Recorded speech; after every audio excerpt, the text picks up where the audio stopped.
கர்த்தருக்கு ஸ்தோத்திரம். கர்த்தர் நல்லவர், அவர் கிருபை என்றும் உள்ளது. இந்த நாளுக்காக எடுத்துக்கொள்ளப்பட்ட வேத வசனம் தானியேல் 3வது அதிகாரம் 17வது வசனம். நாங்கள் ஆராதிக்கிற எங்கள் தேவன் எங்களை தப்புவிக்க வல்லவராயிருக்கிறார். ஆமென். இதை பார்த்து கொண்டு இருக்கிற பிரியமான சகோதர சகோதரிகளே, இவர்கள் யாரு? பாபிலோனுக்கு அடிமையாக கொண்டு போகப்பட்டவர்கள் தான் இந்த 3 பேரும். ராஜா ஒரு நாள் ஒரு பொற்சிலையை உண்டாக்கி இதை வணங்க வேண்டும், வேறு எந்த தேவர்களையும் வணங்கக்கூடாது அப்படின்னு சொல்லி நிறுத்தினார்கள்.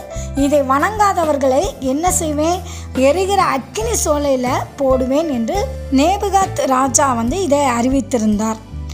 இதை அவங்க 3 பேருமே வணங்கலை, பொற்சிலையை வணங்கவில்லை. அது நிமித்தம் இவர்களை நான் எரிகிற அக்கினி சோலையில் போட போகிறேன் அப்படின்னு சொல்லும் போது தான் இவங்களுக்கு ஒரு நம்பிக்கை, இப்படிப்பட்ட அறிக்கை, நாங்கள் ஆராதிக்கிற தேவன் எங்களை தப்புவிப்பார் என்று.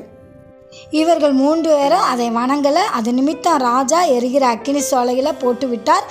இந்த 3 பேரும் ஆராதித்த தேவன் உண்மையிலே அவர்களை காப்பாற்றினார். எந்த சேதமும் அவங்களுக்கு ஏற்படலை. அந்த எரிகிற அக்கினி தீயில போட்டிருக்காங்க, ஆனால் கருகவும் இல்லை, எந்த ஒரு சேதமும் இல்லை.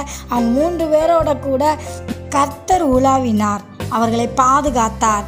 அதே போல் இன்றைக்கும் நீங்கள் உண்மையான இயேசு கிறிஸ்துவை நீங்கள் ஆராதிக்கும் போது அவர் உங்களை எல்லா சூழ்நிலையிலிருந்தும் தப்பிவிக்க வல்லவராக இருக்கிறார். ஆகவே எதை குறித்தும் நீங்கள் சோர்ந்து போகாதீங்க, கர்த்தர் உங்களை தப்பிவிப்பார். ஆமென்.